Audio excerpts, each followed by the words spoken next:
Hi guys, I'm Ashley. If you don't already know me, I'm going to be your notes and comments editor this year. I'm going to be helping you write your publishable pieces. So this is just going to be a brief introduction, and I'll kind of introduce you to some of the documents that I'm going to send you in the email. So first question you might be asking is, what is a publishable piece? So your publishable piece is going to be a minimum 20-page scholarly article with a focus on an international topic, because this is the Oregon Review of International Law. These papers will all be considered for publication in our 2015-2016 issues.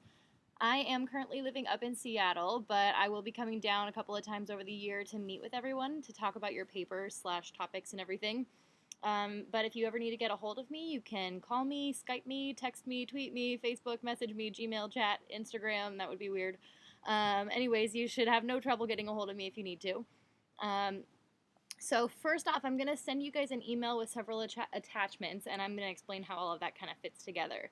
It can feel a little overwhelming thinking about starting a paper that you're going to be working on for the next 7 months, so I'm going to break it down into some manageable pieces. So the first 2 steps, you're kind of going to go through, you might go back and forth between your first 2 steps.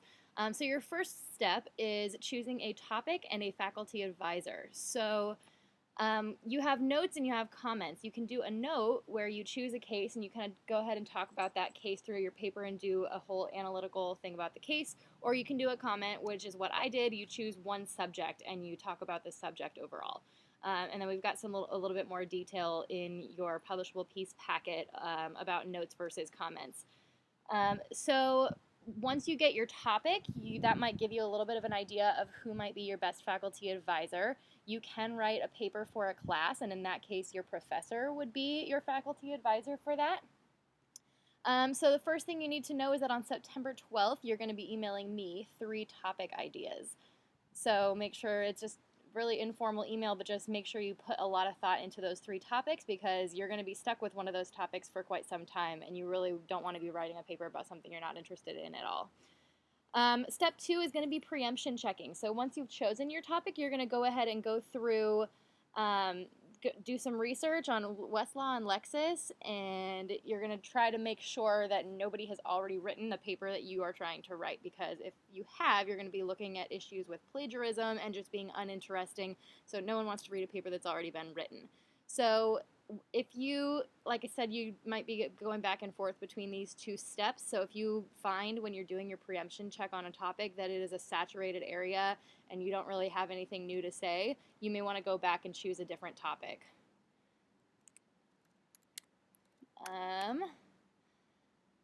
So September 15th through the 19th, I'm going to set up a Google document, and I'm going to have you guys set up times with Megan from Lexis to kind of go through how the whole preemption check thing will work, and some tips and tricks on how to use Lexis to your best advantage to do a thorough work for yourself, making sure that, because if you don't find it, I might find it, and so we're just going to make sure that nobody's preempted from doing their topic.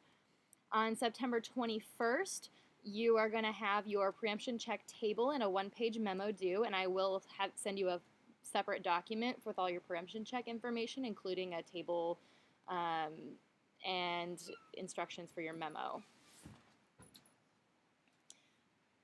September 26th, you will have your final topics chosen, hopefully, and your faculty advisor form. I've attached your faculty advisor form in the email as well. So go ahead and pick your final topic. You have to get your faculty advisor to sign off on that topic, and that'll be part of your faculty advisor form that's due September 26th.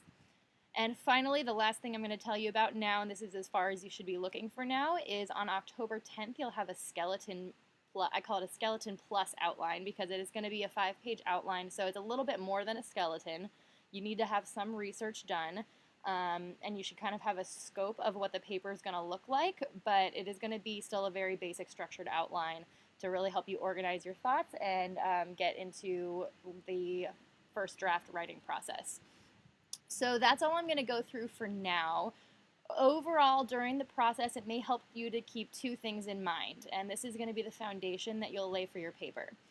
First is your introduction, and second is your conclusion. So When you think about your introduction, you're introducing your topic to your audience. So what about the topic is interesting to you, and can you hook a reader with this topic? If you find it boring, your reader's not going to find it interesting either, and an interesting topic is definitely going to help if you're looking to be published. Finally, your conclusion. So where are you going to go with the topic? Can you distinguish your paper from all the others in the field of research? So I wrote about law of wine in China, so it was not a super saturated area. You're probably not going to find a novel area that no one's ever written about before. So if you can think of a way you can distinguish your conclusion from somebody else's, that's a great way to avoid preemption. So if you have your introduction and your conclusion nailed, all the stuff in between will just kind of take care of itself. So just think about those two things as you head into thinking about your final topics. So I've included a few things in this email. The link to this video, your publishable piece packet, which is going to have a multitude of information for you, your preemption check document, your faculty advisor form, a document on paperwork and getting credit. So if you're trying to do double or triple duty with this paper, so you may want to use it for your graduation writing requirement, for a course writing requirement, and then also for your oral publishable piece, and that'll kind of tell you how to go about making sure you meet all of the requirements for each of those things. A format document for your publishable piece, so that when you turn in your outlines, you'll know how to format your headings and stuff. And then forms from MyLaw that you can go ahead and get them on MyLaw, but I just downloaded them and attached them for ease. So that would be your writing requirement info. So the graduation writing requirement, you can kind of take a look at that and see what that entails and see if you want to double duty on that. The graduation writing requirement form, so once you have your paper finished, you will complete that form and get it verified by the registrar or somebody, whoever's in the main office, that you have completed your writing requirement. So you actually have to turn in that form with your paper and a faculty sign-off.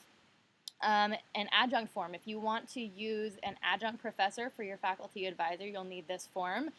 And then finally, the Law 675 registration form. So if you want to use, if you want to get credit for like an independent writing course, it'll be Law 675, and that's registration form is on there, and you can talk to, I think, Adele Amos more about that if you have questions about that. So all the information you need from here is in your written materials, but I just want to point out a couple of helpful places you can go to get ideas to jump off from. Go to the ORIL website.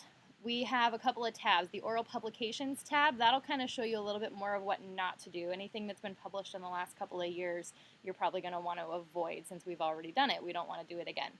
And then the International Resources tab, that's going to be really helpful. Like I said, this is the International Law Journal, so you're going to want to make sure that your topic has an international focus.